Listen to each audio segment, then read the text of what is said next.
بسم اللہ الرحمن الرحیم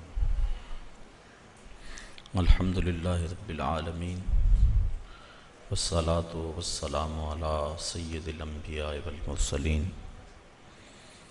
قال اللہ تعالی وتبارک فی القرآن المجید والفرقان الحمید بسم اللہ الرحمن الرحیم مثل الذین ينفقون اموالهم فی سبیل اللہ کمثل حبۃ انبتت سبع سنابل فی کل سنبلۃ مئۃ حبۃ واللہ یضاعف لمن یشاء واللہ واسع علیم الذین ينفقون اموالهم فی سبیل اللہ ثم لا یتبعون ما انفقوا منا ولا اذى لهم اجرهم عند ربهم ولا خوف عليهم ولا هم يحزنون قول معروف ومغفرة خير من صدقة يتبعها أذى والله غني حليم يا أيها الذين آمنوا لا تبطلوا صدقاتكم بالمن والأذى كالذي ينفق ماله رياء الناس ولا يؤمن بالله واليوم الآخر فمثله كمثل صفوان عليه تراب فأصابه وابل فتركه صلدا لا يقدرون على شيء مما كسبوا والله لا يهدي القوم الكافرين ومثل الذين ينفقون أموالهم ابتغاء مرضات الله وتثبيتا من أنفسهم كمثل جنة بربوة أصابها وابل فآتت أكلها ضعفين فإن لم يصبها وابل فطل والله بما تعملون بصير أيود أحدكم أن تكون له جنة من نخيل وأعناب تجري من تحتها الأنهار له فيها من كل الثمرات وأصابه الكبر وله ذرية ضعفاء فأصابها إعصار فيه نار فاحترقت كذلك يبين الله لكم الآيات لعلكم تتفكرون يا أيها الذين آمنوا أنفقوا من طيبات ما كسبتم ومما أخرجنا لكم من الأرض ولا تيمموا الخبيث منه تنفقون ولستم بآخذيه إلا أن تغمضوا فيه واعلموا أن الله غني حميد الشيطان يعدكم الفقر ويأمركم بالفحشاء والله يعدكم مغفرة منه وفضلا والله واسع عليم يؤتي الحكمة من يشاء ومن يؤت الحكمة فقد أوتي خيرا كثيرا وما يذكر إلا أولو الألباب وما أنفقتم من نفقة أو نذرتم من نذر فإن الله يعلمه وما للظالمين من أنصار إن تبدوا الصدقات فنعم هي وإن تخفوها وتؤتوها الفقراء فهو خير لكم ويكفر عنكم من سيئاتكم والله بما تعملون خبير ليس عليك هداهم ولكن الله يهدي من يشاء وما تنفقوا من خير فلأنفسكم وما تنفقون إلا ابتغاء وجه الله وما تنفقوا من خير يوفى إليكم وأنتم لا تظلمون للفقراء الذين أحصروا في سبيل الله لا يستطيعون ضربا في الأرض يحسبهم الجاهل أغنياء من التعفف تعرفهم بسيماهم لا يسألون الناس إلحافا وما تنفقوا من خير فإن الله به عليم الذين ينفقون أموالهم بالليل والنهار سرا وعلانية فلهم أجرهم عند ربهم ولا خوف عليهم ولا هم يحزنون صدق الله مولانا العظيم وصدق رسوله النبي الكريم الرؤوف الرحيم اللهم نور قلوبنا بالقرآن وزين أخلاقنا بالقرآن وادخلنا الجنة بالقرآن ونجنا من النار بالقرآن قال الله تعالى وتبارك في شان حبيبه مخبرا وآمرا إن الله وملائكته يصلون على النبي يا أيها الذين آمنوا صلوا عليه وسلموا تسليما الصلاة والسلام عليك يا رسول الله وعلى آلك وأصحابك يا محبوب رب العالمين الصلاة والسلام عليك يا راحة العاشقين وعلى آلك وأصحابك يا محبوب رب العالمين۔ تمام حمد و ثنا، تعریف و توصیف اللہ جل مجدہ الکریم کی ذات پاک کے لیے، جو خالق کائنات بھی ہے اور مالک شش جہات بھی۔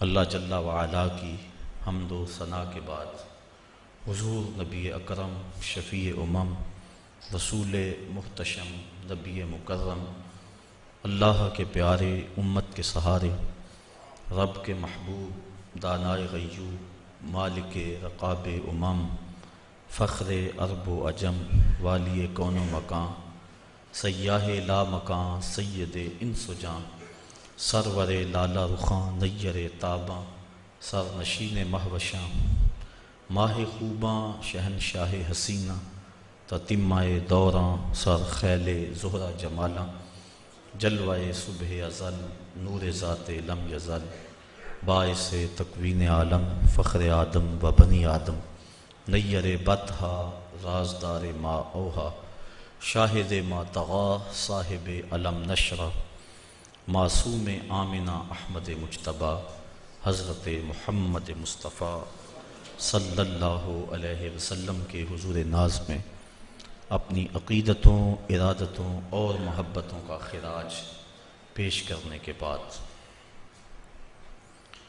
انتہائی واجب الاحترام ذوی الاحتشام برادران اسلام، السلام علیکم ورحمۃ اللہ وبرکاتہ۔ سورۃ البقرہ سے کچھ آیات آپ کے سامنے تلاوت کرنے کا شرف حاصل کیا اور انہی کے ضمن و ذیل میں کچھ باتیں آپ کے گوش گزار کروں گا۔ اللہ تعالی جل شانہ کی بارگاہ میں بصمیم قلب دعا ہے کہ میری زبان پہ کلمۃ الحق جاری فرمائے۔ ارشاد فرمایا،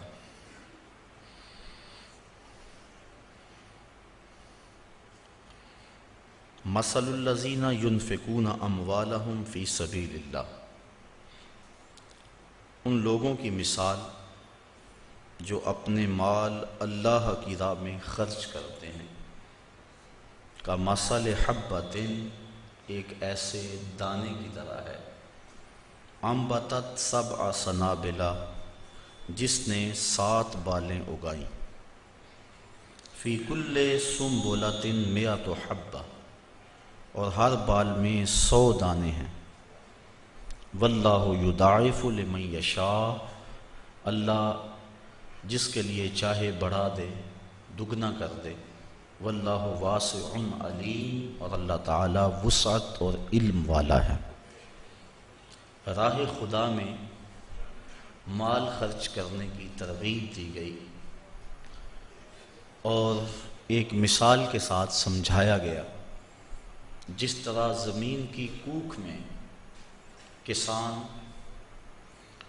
بیج رکھتا ہے، پھر اس سے 7 بالیں اگتی ہیں، اگاتا تو اللہ ہے، یہاں دانے کی طرف اگانے کی نسبت کی گئی، یہ نسبت مجازی ہے،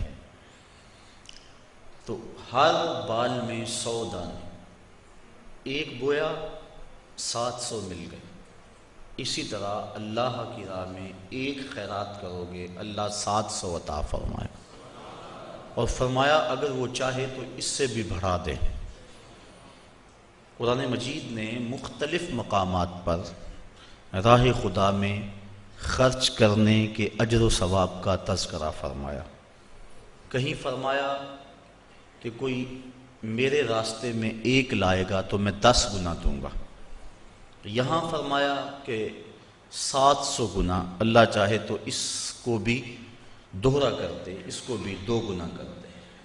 اور ایک تیسرے مقام پہ فرمایا کہ اس کی راہ میں خرچ کرنے والوں کو وہ بغیر حساب کے عطا فرماتا، کہیں فرمایا 10 گنا دیتا ہے، کہیں فرمایا 700 گنا دیتا ہے، کہیں فرمایا بغیر حساب کے دیتا ہے۔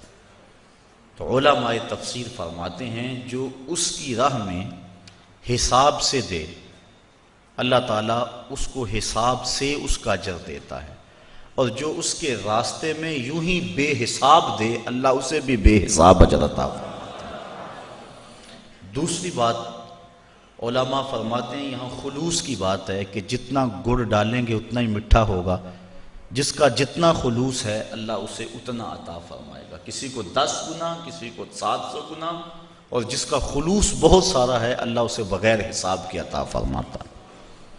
اور تیسرا قول مفسرین اس آیت کریمہ کی تشریح میں بیان فرماتے ہیں کہ یہ دینے والے کی کیفیت میں منحصر ہے کہ دینے والے کی کیفیت اور حیثیت کیا ہے۔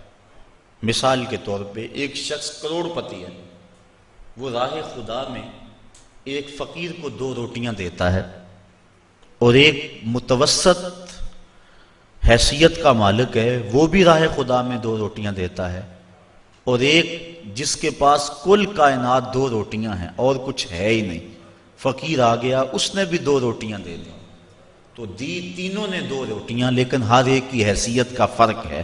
تو پہلے کو اللہ 10 گنا دیتا ہے، دوسرے کو 700 گنا دیتا ہے، اور تیسرے جس نے ساری کمائی لٹا دی اللہ اس کو بغیر حساب کے عطا فرماتا ہے۔ تو کہا جس طرح زمین میں تم کوئی بیج بو تو وہ 700 گنا اس کو اٹھاتے ہو، ایسے ہی میری راہ میں جو تم خرچ کرو گے میں 700 گنا تمہیں عطا فرماؤں گا، اور اللہ چاہے تو 2 گنا کر دیتا ہے۔ اللہ تعالیٰ جل شانہ نے یہاں راہ خدا میں خرچ کرنے کی مثال کھیتی باڑی سے دی۔ امام ترمذی نے روایت نقل کی ہے، آقا کریم علیہ السلام نے ارشاد فرمایا التمس الرزق فی خبایا الارض، اپنا رزق زمین کی تہوں سے تلاش کرو۔ تو علماء فرماتے ہیں کہ اس مثال سے یہ ثابت ہوا کہ کھیتی باڑی کرنا بڑی فضیلت والا کام ہے، اور امام قرطبی نے الجامع لاحکام القرآن کے اندر اس آیت کریمہ کی تشریح میں لکھا ہے کھیتی باڑی کرنا فرض کفایہ ہے، اگر ساری قوم یہ کام چھوڑ دیتی ہے تو حاکم کے اوپر لازم ہے کہ وہ کچھ لوگوں کو مجبور کرے کہ وہ کھیتی باڑی کریں، یہ فروض کفایہ میں سے ہے۔ الذین ینفقون اموالہم فی سبیل اللہ، وہ لوگ جو اپنے اموال اللہ کی راہ میں خرچ کرتے ہیں، ثم لا یتبعون ما انفقوا، پھر جس کو خرچ کیا اس کا پیچھا نہیں کرتے، منم ولا اذا، احسان جتلا کر اور نہ اذیت دے کر، جو راہ خدا میں دے دیا سو دے دیا، یہ نہیں کہ اس کے اوپر احسان جتلا کر اپنا کیا دھرا برباد کر لیں۔ من اور اذا ان دونوں چیزوں سے منع کر دیا گیا، احسان بھی نہ جتلایا جائے، اذیت بھی نہ دی جائے، اذیت ذہنی طور پہ بھی کسی کو شاک نہ پہنچایا جائے کہ اس کو کہیں کہ جناب یہ اس کے پاس اب اتنی دولت ہے، ہمارے گھر سے اس کو جاگ لگی تھی، اس کو کوئی پوچھنے والا نہیں تھا، ہم نے مدد کی اس کی، تو یہ اس کو اذیت دینے کے مترادف ہے۔ بلکہ حضرت زید بن اسلم رضی اللہ تعالی عنہ فرماتے ہیں کہ جب کسی کو تم نے خیرات دی ہو اور وہ تمہیں بازار میں راستے میں ملے اور آپ اس کو السلام علیکم کہیں تو وہ اس میں بھی ثقل اور بوجھ محسوس کرتا ہو تو کہا اس سے ترک کر دینا چاہیے سلام کہنا بھی، کہ یہ بھی اس کی اذیت کا باعث ہوگا۔ تو آج تو ہم کسی کو خیرات دے کر اس کی غربت کا اشتہار لگا دیتے ہیں، پہلے کہا کرتے تھا نیکی کر دریا میں ڈال، اب ہم کہتے ہیں نیکی کر اخبار میں ڈال۔ نیکی کی اور کسی غریب کو اگر ہم نے خیرات بھی دی، عید پیکج بھی دیا، تو پھر 7-8 اخباروں میں جب تک تصویر نہ چھپے اتنی دیر تک تسکین نہیں ملتی۔ غریبوں کی غربت کا مذاق اڑاتے ہو، تمسخر کرتے ہو، اس انداز سے دو کہ ان کی عزت نفس مجروح نہ ہو۔ تو نہ من اور نہ اذا، کسی طرح سے ان کی اذیت کا سامان نہ بنو۔ لہم اجرہم عند ربہم، وہ لوگ جو اذیت اور احسان جتلائے بغیر خیرات کرتے ہیں ان کا اجر اللہ کے ہاں ہے، اور نہ انہیں کوئی خوف ہے اور نہ وہ غمگین ہوں۔ قول معروف ومغفرۃ خیر من صدقۃ یتبعها اذی، اچھی بات کہہ دینا اور درگزر کرنا اس خیرات سے بہتر ہے جس کے پیچھے اذیت لگی ہو۔ اگر تم کسی کو خیرات نہ دو بلکہ اچھا کلمہ کہہ دو، کلمہ خیر کہہ دو اور درگزر کر لو، تو یہ اس خیرات دینے سے بہتر ہے جس کے بعد اذیت لگ جائے اور تم اس کو عزا دو اور تکلیف پہنچاؤ۔ واللہ غنی حلیم، اور اللہ تعالیٰ غنی اور حلم والا ہے۔ یا ایھا الذین آمنوا، اے ایمان والو، لا تبطلوا صدقاتکم بالمن والاذی، ایمان والو اپنے صدقے کو باطل نہ کرو احسان رکھ کر اور ایذا دے کر، اذیت پہنچا کر۔ کالذی ینفق مالہ رئاء الناس، اذیت دینا اور احسان جتلانا یہ اس شخص کے صدقے کی طرح ہے جو اپنا مال لوگوں کے دکھاوے کے لیے خرچ کرتا ہے۔ ولا یؤمن باللہ والیوم الآخر، اللہ پر بھی یقین نہیں رکھتا اور پچھلے دن پر بھی یقین نہیں رکھتا۔ اس منافق کا خرچ کرنا اللہ کے ہاں اس کا کوئی اجر و ثواب نہیں ہے۔ تو جو اپنا مال اللہ کی راہ میں خرچ کرنے کے بعد جس کو مال دیا اس کو اذیت دیتا ہے یا اس کو جتلاتا ہے، تو وہ ایسے منافق کے خرچ کرنے کی طرح ہے جو اللہ اور پچھلے دن پر یقین نہیں رکھتا، یعنی اس کو کوئی فائدہ نہیں ہے۔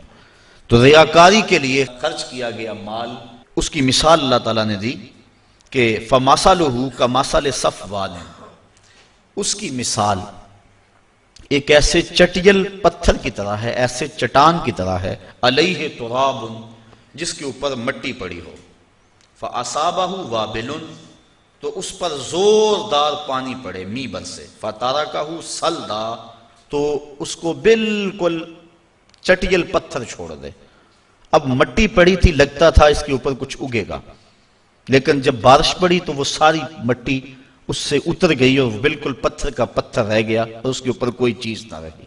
تو جو ریاکاری کے لیے عمل کیا جاتا ہے اس کو اس مثال سے بیان کیا گیا کہ اس کی ذات پتھر کی طرح ہے اور جو عمل کیا وہ مٹی کی طرح نظر آ رہا ہے، اور کل قیامت کا دن موسلادھار بارش کی صورت میں ہے، اور اس سے وہ عمل ختم ہو جائے گا، اور جب وہ دیکھے گا تو اس کے پلے کوئی عمل نہیں ہوگا۔ جس طرح چٹیل چٹان ہے اور اس کے اوپر کچھ نہیں ہے، تو وہ اپنے نامہ اعمال کے اندر ریاکاری کے لیے جو عمل کیا گیا ہے وہ اس کو نہیں دیکھے گا، اور دیکھے گا کہ بالکل اس کا نامہ اعمال صاف پڑا ہوا ہے اور وہاں کچھ بھی موجود نہیں ہے۔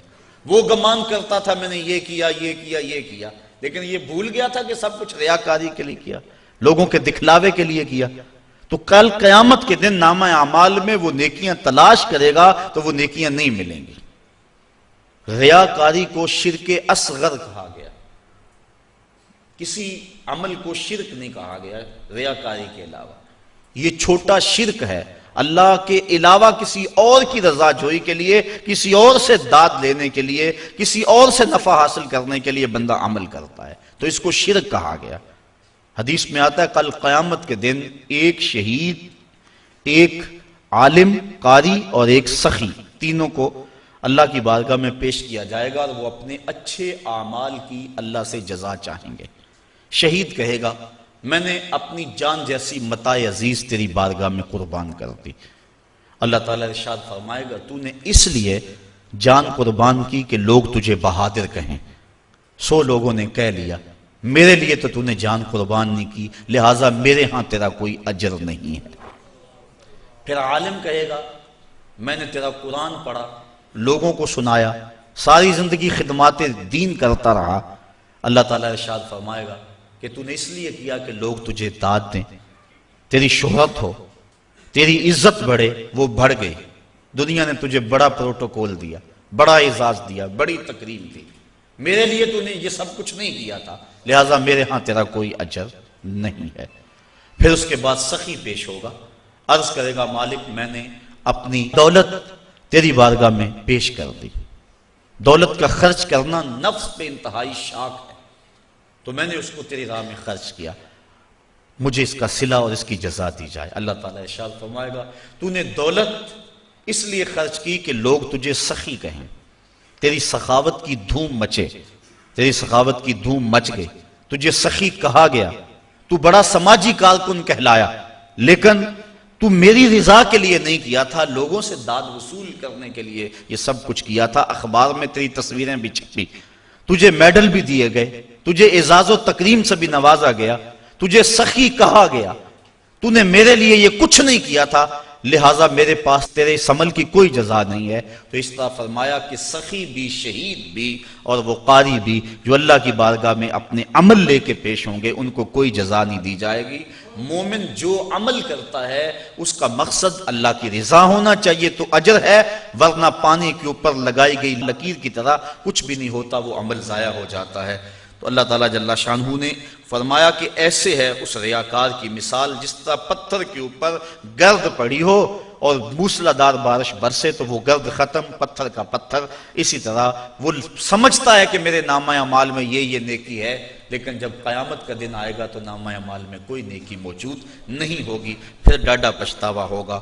واللہ لا یہدی القوم الکافرین، اللہ کافر قوم کو ہدایت نہیں دیتا۔ وَمَثَلُ الَّذِينَ يُنْفِقُونَ أَمْوَالَهُمُ ابْتِغَاءَ مَرْضَاتِ اللَّهِ، یہ تو ان کی مثال تھی جنہوں نے ریاکاری کے لیے مال خرچ کیا، اور یہ اس کی مثال ہے جو اپنے مال اللہ کی رضا کے لیے خرچ کرتے ہیں، مقصد رب راضی ہو جائے، مقصود یہ ہے۔ وَتَثْبِيتًا مِّنْ أَنفُسِهِمْ، اور اپنے دل جمانے کو کہ ان کا دل استقلال کا نور حاصل کر جائے، چونکہ مال کا خرچ کرنا میں نے عرض کیا کہ نفس پہ بڑا شاق ہے، لیکن جب انسان مال کو راہ خدا میں خرچ کرتا ہے نفس پہ گرانی آتی ہے، لیکن اس کا مقصد اگر رضا الہی ہو تو پھر اس گرانی کے بعد اس کو ایک لذت آنا شروع ہو جاتی ہے، ایک حظ اور ایک لطف ملتا ہے، اور وہ اس عبادت کا، خرچ کرنے کی عبادت کا نور ہے جو اس کے دل میں اترتا ہے۔ پھر اس کا جی چاہتا ہے میں اور راہ خدا میں خرچ کروں، تو پھر وہ اور کرتا ہے، تو اس کا دل اس کے اوپر اس تشویش کا اظہار نہیں کرتا جو پہلی مرتبہ خرچ کرنے میں اس کے دل نے کہا تھا۔ تیرے بچے چھوٹے چھوٹے ہیں، کاروبار اگر آگے چاہ کے ختم ہو گیا تو پیسے جمع ہوں گے تو کام آئیں گے، یہ ساری دلیلیں جو نفس دیتا تھا اب وہ دلیلیں چھوڑ دیتا ہے، دل تثبیت پا جاتا ہے، دل استقلال کی دولت پاتا ہے، پھر وہ تیسری مرتبہ خرچ کرتا ہے تو اس کو خرچ کرنے میں لذت ملتی ہے، اور وہ لذت پھر اس کی زندگی کا سرمایہ بن جاتی ہے، وہ سارا مال بھی خرچ کر دے اسے کوئی پرواہ نہیں ہوتی۔ حضرت سیدنا صدیق اکبر رضی اللہ تعالیٰ عنہ کی مثال ہمارے سامنے ہے، جو اس مرتبے کے اندر درجہ کمال پر پہنچے کہ سارا مال قدموں میں ڈھیر کر دیا۔ آقا کریم نے پوچھا ما اب کہتا لأہلک یا ابو بکر، ابو بکر گھر والوں کے لیے کیا چھوڑا؟ تو کہا اب کہتو لہم اللہ ورسولہ، حضور میرے سامنے بھی آپ ہیں، میرے گھر بھی آپ ہیں۔ وہ اپنے نام لیواؤں کو تنہا چھوڑتے کب ہیں، جہاں ہم دم نہ ہو کوئی وہاں سرکار ہوتے ہیں۔ اللہ اکبر، یہ ہے وہ استقلال۔ جب یہ آیت نازل ہوئی نا من ذا الذی یقرض اللہ قرضا حسنا، کون ہے جو اللہ کو قرض حسنا دے؟ تو حضرت ابو الدہداء رضی اللہ تعالی عنہ حضور کا ہاتھ پکڑا اور عرض کی حضور کیا واقعی اللہ نے ہم سے قرض مانگا ہے؟ اللہ اکبر، کیسی اس کی کرم نوازی، خود عطا کرتا ہے پھر خود کہتا ہے مجھے دو۔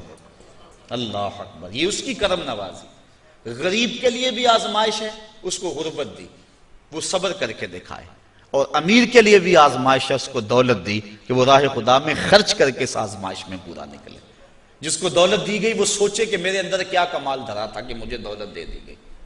باقی جس طرح اعضائے بدنی ہیں دوسرے لوگوں کے ہیں، میرے بھی ایسے ہی ہیں، میری قسمت کے اندر یہ جو زیادہ دولت لکھ دی گئی، اور پھر مجھے کہا گیا تیرے مال میں حق ہے ان کا جو مانگنے آتے ہیں، اور ان کا بھی حق ہے جو عزت نفس کی وجہ سے مانگنے نہیں آتے، گھر کے کواڑ بند کر کے اندر ہی اللہ کی رحمتوں سے امید رکھتے ہیں اور کسی کے سامنے ہاتھ نہیں پھیلاتے، جا ان کو بھی تلاش کر، ان کی بھی جھولی بھر کے آ، جو آگے ہیں ان کو بھی دے، اور جو عزت نفس کے لیے اپنے گھر سے باہر نہیں نکلتے جا ان کو بھی جا کے دے کے آ، تیرے مال میں ان دونوں کا حق ہے، للسائل والمحروم، سائل کے لیے بھی اور محروم کے لیے بھی۔ اللہ اکبر۔ تو ابو دہداء نے حضور کا ہاتھ پکڑا، عرض کی حضور کیا واقعی اللہ نے ہم سے قرض مانگا؟ فرمایا ہاں اللہ نے ہم سے واقعی قرض مانگا، اور یہ کہتے کہتے اپنے باغ کے قریب لے گئے۔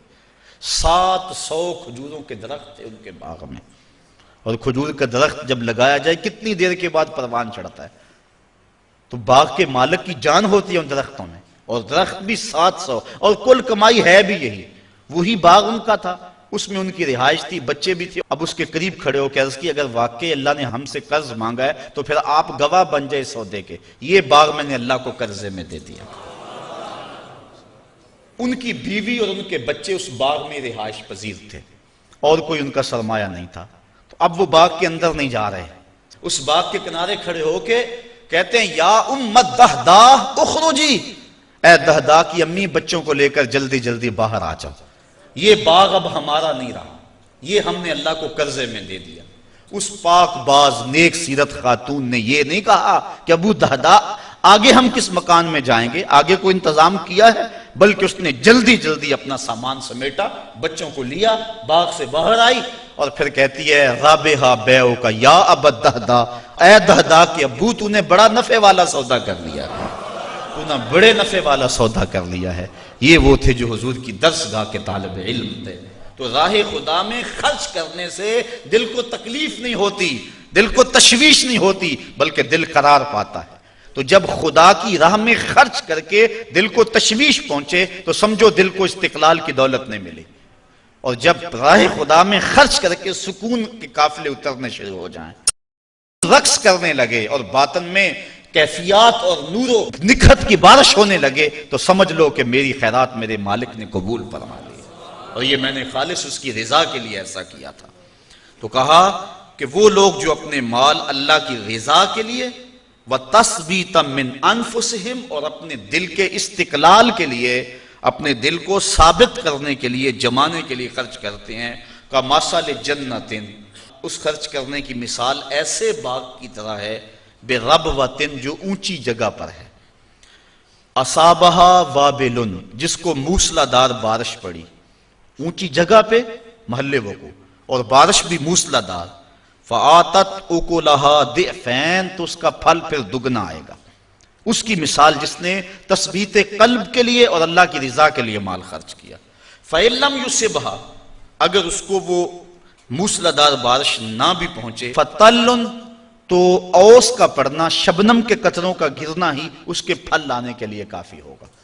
کیونکہ وہ ایسے پوائنٹ پہ باغ اگا ہوا ہے، ایسی اونچی جگہ پہ اگا ہوا ہے، وہ بھی اس کے لیے کافی ہو جائے گا. واللہ بما تعملون بصیر اور جو تم عمل کرتے ہو اللہ اسے دیکھ رہا ہے، اسے پتا ہے کون کس نیت سے اس کی راہ میں پیش کر رہا ہے.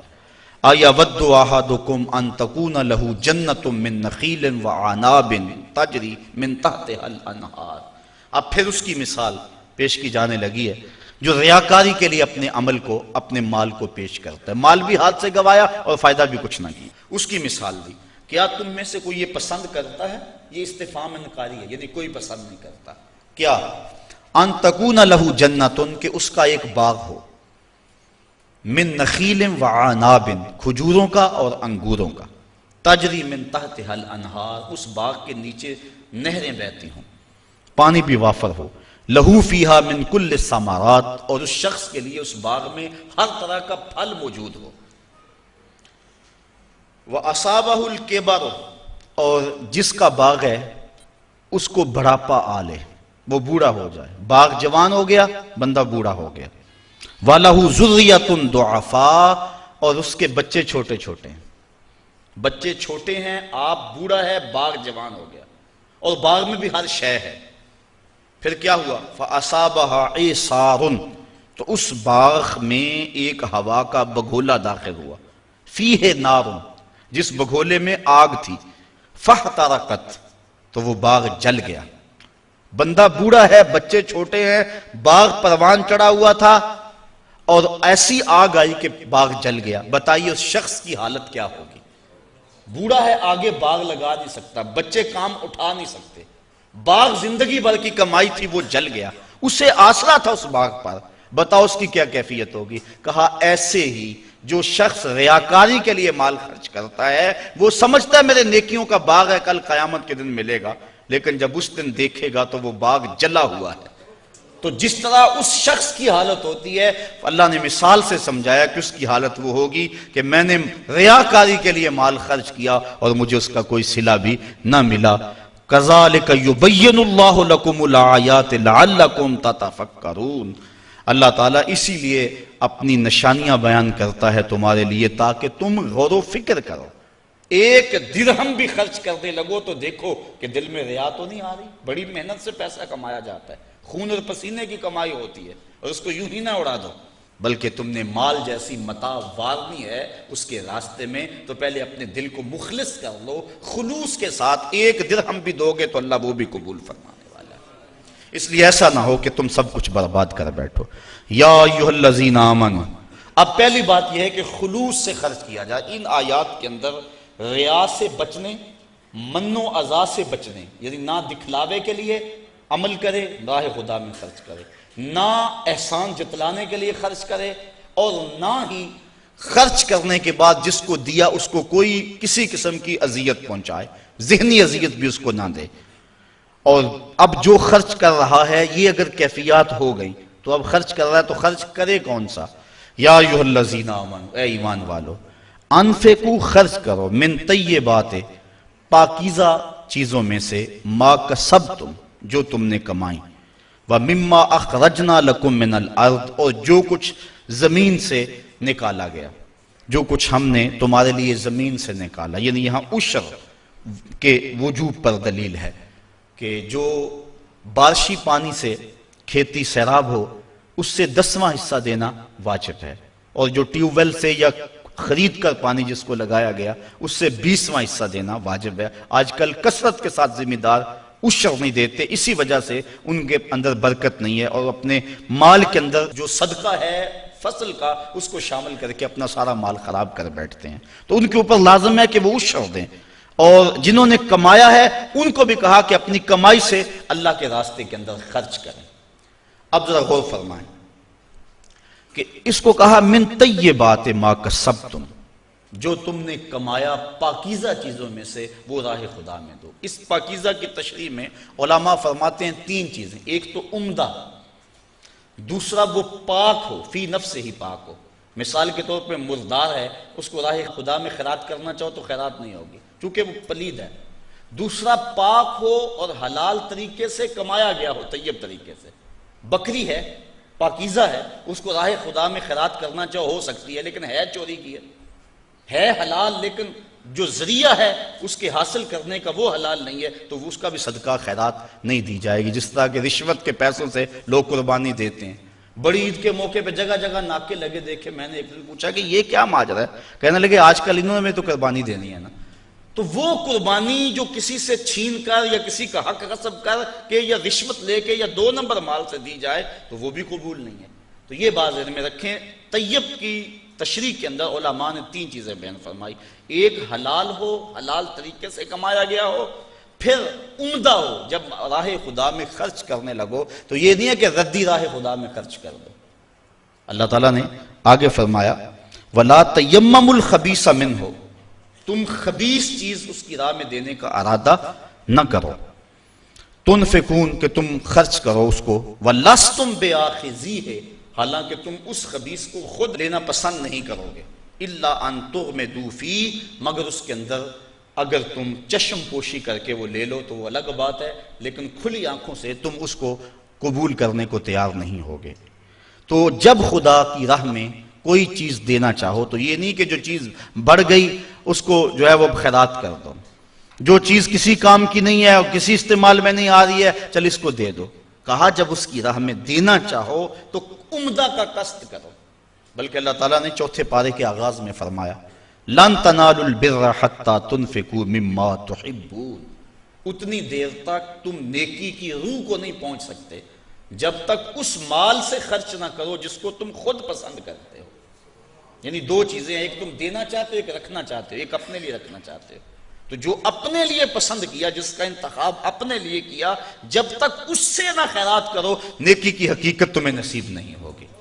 امام اعظم امام ابو حنیفہ کے دور میں ایک شخص مرنے لگا، اس کے پاس دولت بہت ساری تھی لیکن بچے چھوٹے چھوٹے تھے۔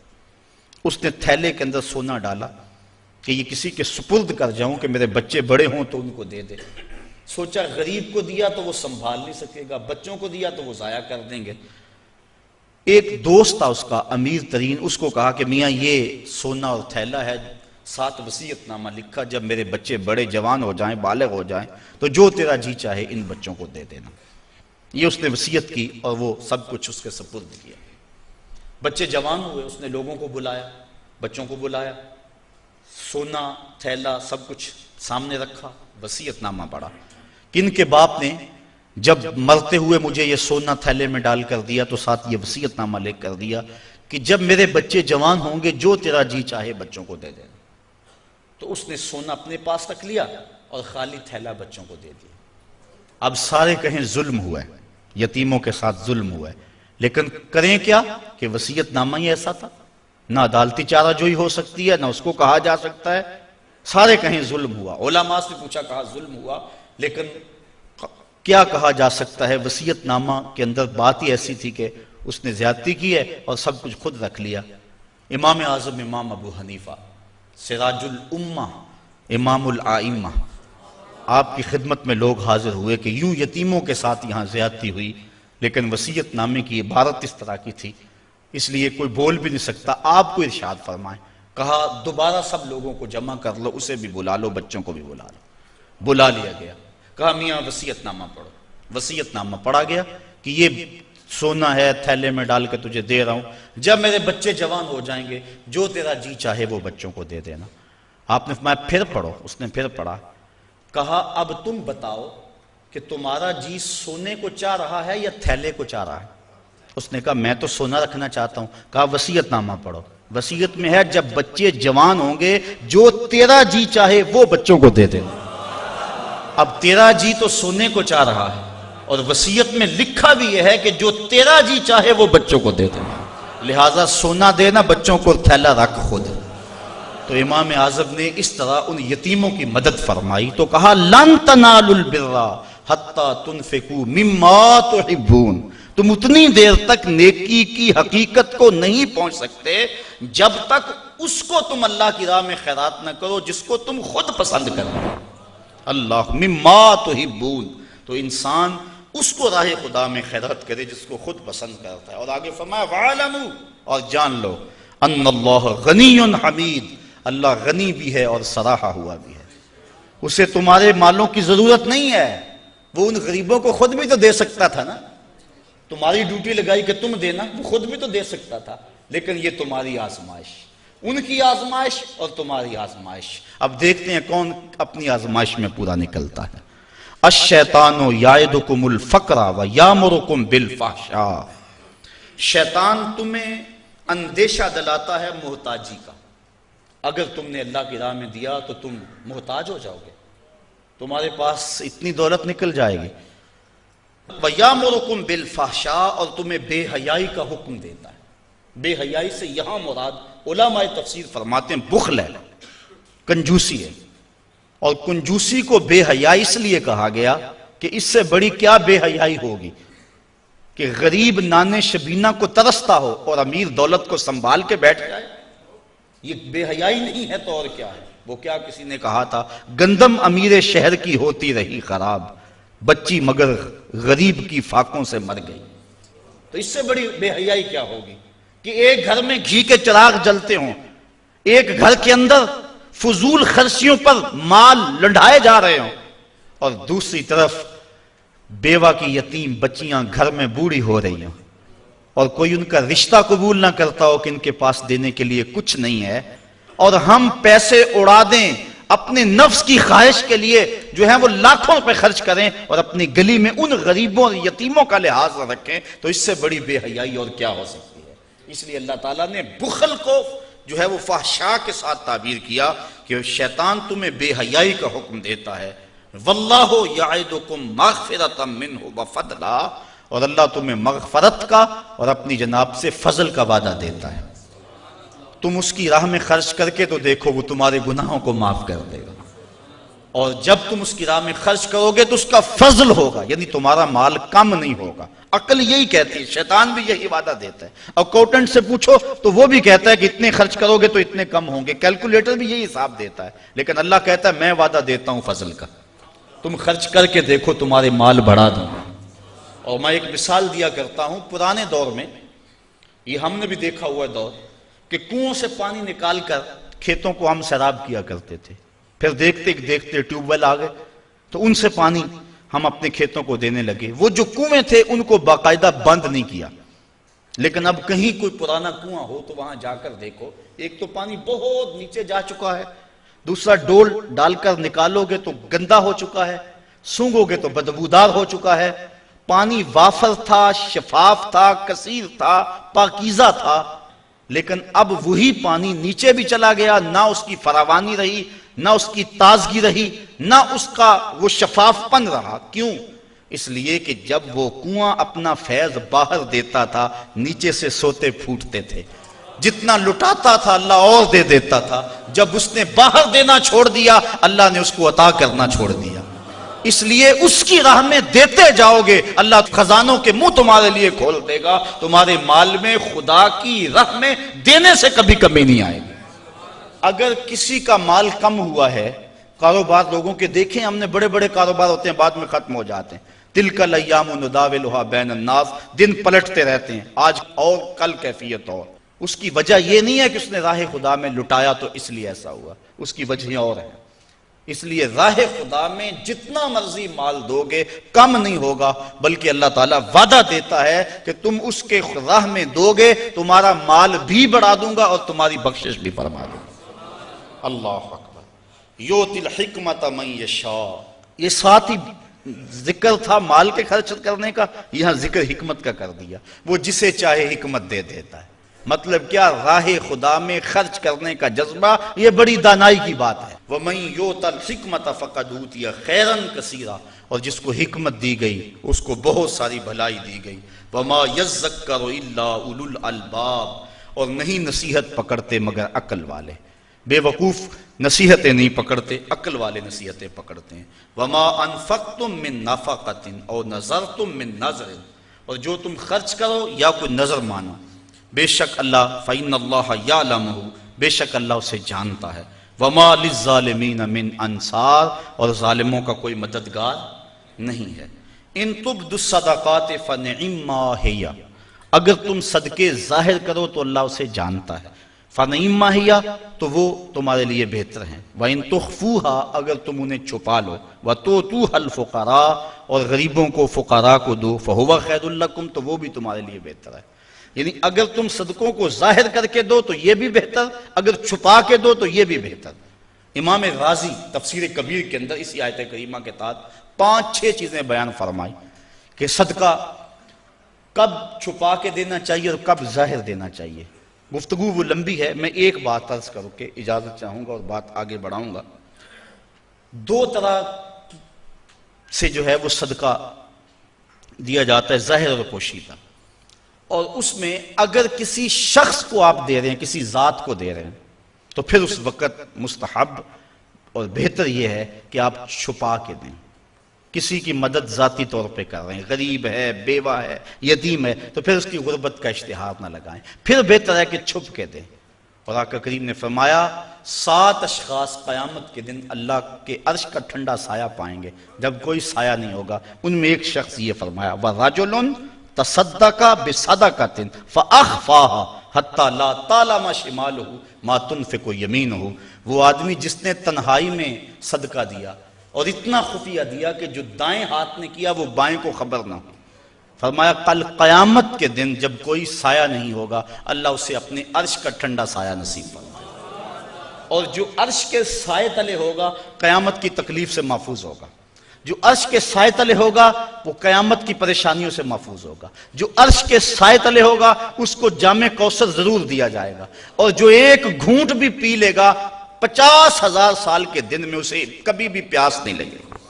تو جس نے اپنے صدقے کو خفیہ دیا، دائیں نے دیا، بائیں کو خبر نہ ہو، اللہ اکبر۔ بلکہ علماء اس کی تشریح میں لکھتے ہیں کہ جس کو صدقہ دیا جا رہا ہے بہتر ہے کہ اس کو بھی خبر نہ ہو، اس انداز سے اس کے گھر میں پھینک آؤ کہ اسے بھی پتہ نہ ہو کہ میرے اوپر کون مہربانی کر گیا۔ اللہ اکبر۔ اگر ایسا ہو تو یہ انتہائی خفیہ حالت ہے۔ اللہ اکبر، اللہ اکبر۔ تو کہا کہ اگر تم صدقہ خفیہ دو تو وہ بھی تمہارے لیے بہتر ہے، اور اگر تم ظاہر دو تو ظاہر دینا کس وقت مستحب ہے؟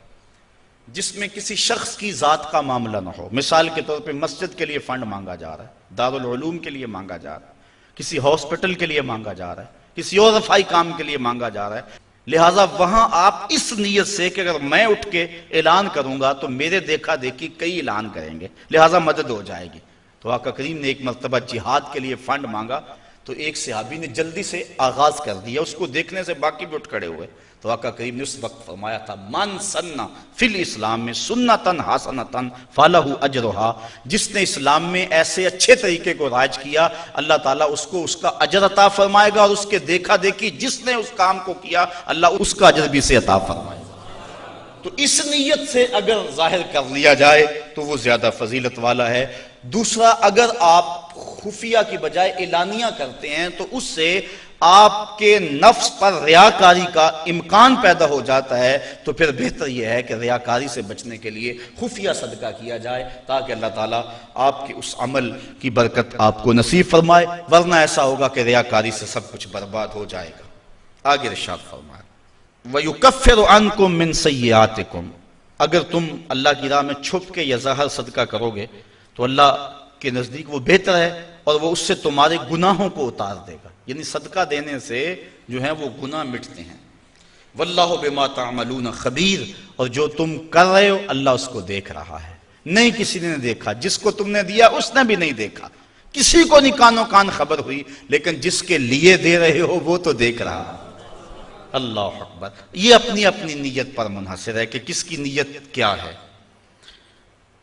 لیس علیک ہداہم ولکن اللہ یہدی من یشاء، اے حبیب آپ کے اوپر لازم نہیں ہے کہ ان کافروں کو جو ہے وہ آپ ہدایت دیں، بلکہ اللہ جس کو چاہتا ہے ہدایت دے دے۔ یہ کفار کو صدقہ دینے کے جواز پر آیت نازل ہوئی۔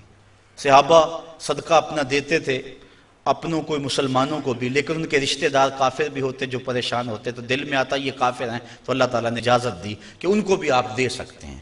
تو کافر کو صدقہ واجبہ نہیں لگتا، یعنی زکوٰۃ نہیں لگتی، صدقہ فطر نہیں لگتا، اور جو منت کا جو صدقہ ہے وہ نہیں لگتا، واجبہ نہیں لگتا، نافلہ صدقے جو ہیں ویسے تعاون کر دیا جائے تو وہ اس کو لگ جاتا ہے۔ اس کی دلیل قرآن مجید کی یہ آیت ہے، وَمَا تُنْفِقُوا مِنْ خَيْرٍ فَلِأَنفُسِكُمْ، اور تم جو اچھی چیز دو تو تمہارا ہی اس میں بھلا ہے، فائدہ تمہیں ہی ہوگا، تمہارا ہی بینک ہے۔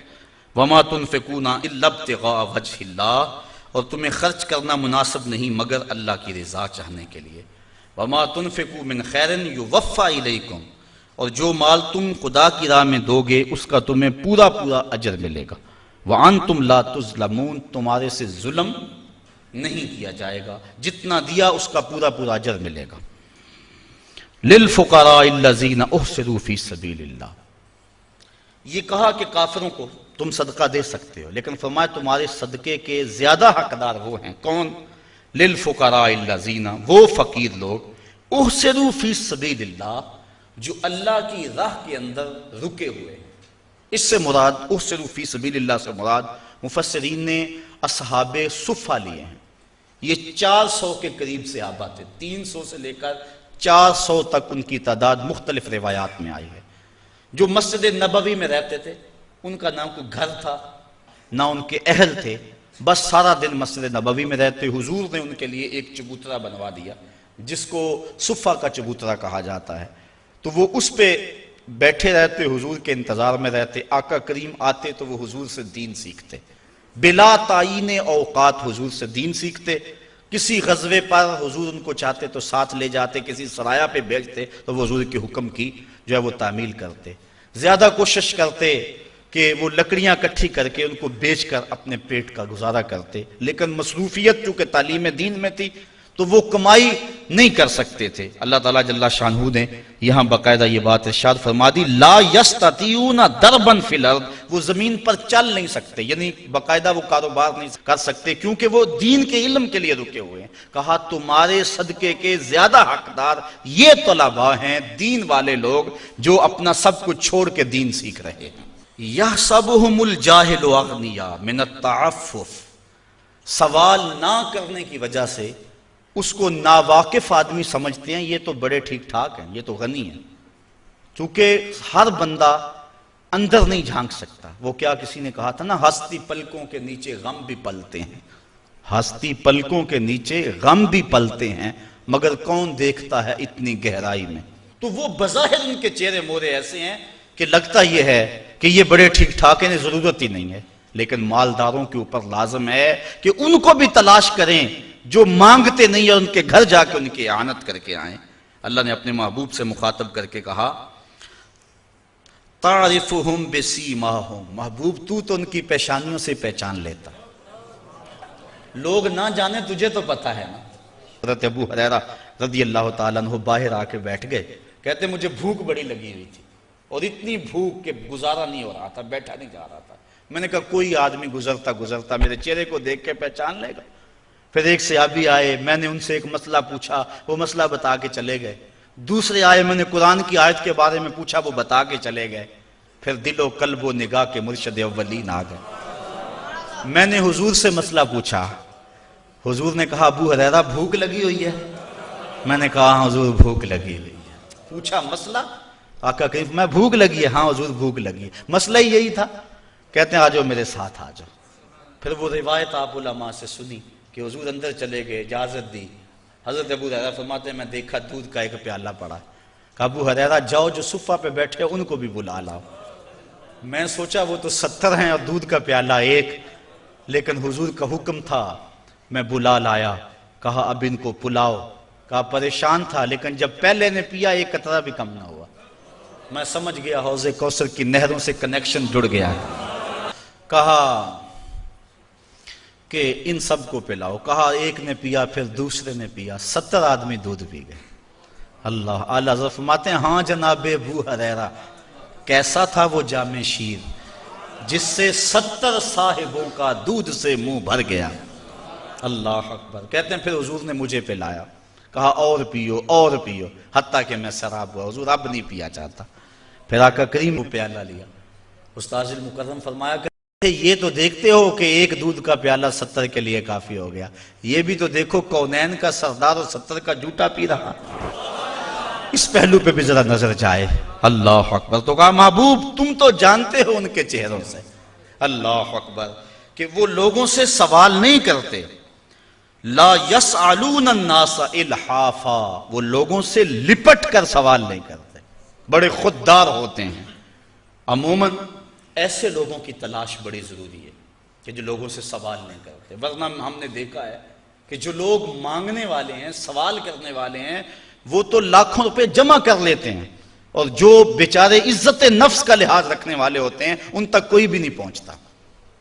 آپ دیکھ لیں اپنے معاشرے کے اندر سروے کر کے دیکھ لیں، یہ ہماری ذمہ داری ہے محروم تک بھی پہنچنا اور سائل تک بھی پہنچنا۔ اور یہ بات ذہن میں رکھیں کہ سوال کرنا یہ مومن کی شان نہیں ہے، بلکہ حضرت سیدنا صدیق اکبر جا رہے تھے تو آپ کا کوڑا گر گیا، گھوڑے سے اترے اور نیچے سے اٹھایا اور پھر بیٹھے۔ خادم نے عرض کی حضور آپ فرما دیتے میں اٹھا کے دے دیتا۔ کہا حضور نے سوال کرنے سے منع کیا ہے، اس لیے میں نہیں سوال کرنے کی ہمت رکھتا۔ یہاں تک جو ہے وہ ہمارے جو ہے وہ اسلاف جو بزرگ جو ہیں صحابہ اس کا خیال رکھتے تھے۔ ہاں علماء نے اجازت دی اگر مرنے کا اندیشہ ہو، بھوک اتنی ستائے تو بقدر ضرورت سوال کر لینا جائز ہے، بقدر ضرورت سوال کر لینا جائز ہے، لیکن ضرورت سے زیادہ کا سوال کرنا جائز نہیں ہے۔ آقا کریم نے فرمایا کہ جو ضرورت سے زیادہ سوال کرنے والے ہیں ان کے بارے فرمایا یہ جہنم کے انگارے ہیں، اب اس کی مرضی ہے تھوڑے اکٹھے کر لے یا زیادہ اکٹھے کر لے۔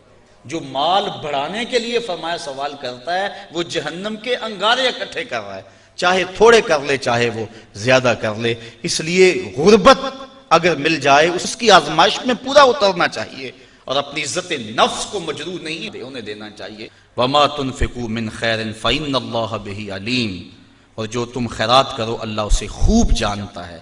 الَّذِينَ يُنْفِقُونَ أَمْوَالَهُمْ بِاللَّيْلِ وَالنَّهَارِ سِرًّا وَعَلَانِيَةً فَلَهُمْ أَجْرُهُمْ عِنْدَ رَبِّهِمْ وَلَا خَوْفٌ عَلَيْهِمْ وَلَا هُمْ يَحْزَنُونَ، اور وہ لوگ جو اپنے مال خیرات کرتے ہیں رات میں، دن میں، چھپ کر اور ظاہر، اللہ تعالیٰ جل شانہ کے ہاں ان کا اجر ہے اور نہ خوف ہے اور نہ وہ غم زدہ ہوں گے۔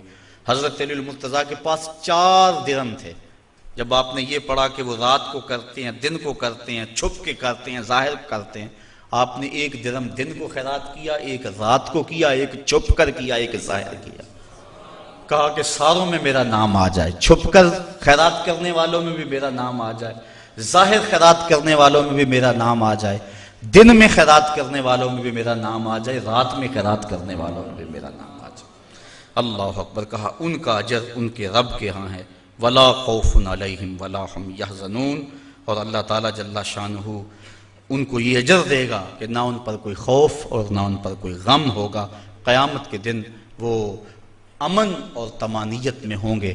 اللہ تعالیٰ جل شانہ کی بارگاہ میں یہ دعا کرنی چاہیے، اللہ ہمیں رزق حلال اور رزق وسیع عطا فرمائے اور پھر اس کو اس کے راستے میں لٹانے کی توفیق دے دے۔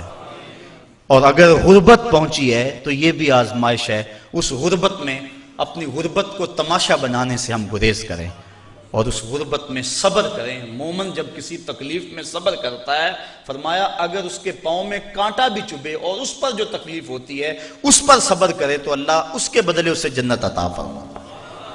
اس لیے اگر غربت ہے تو پھر بھی کہیں مالک تیرا کرم، جس حالت میں ہوں میرے نیچے بھی تو کئی لوگ ہیں، اور اگر اللہ نے دولت دی ہے تو سمجھیں کہ آج کرم نوازی ہے میرے اوپر، کل کا پتہ نہیں، راہ خدا میں جتنی لٹائی جا سکتی ہے لٹا دو، تو اللہ تعالیٰ اس کی برکتیں نصیب فرمائے گا۔ مال کی گردش ہوتی رہے تو مال بڑھتا رہتا ہے، جو مال رک جائے ٹھہر جائے وہ اس متعفن پانی کی طرح ہو جاتا ہے۔ اللہ اپنی راہ میں خرچ کرنے کی توفیق عطا فرمائے۔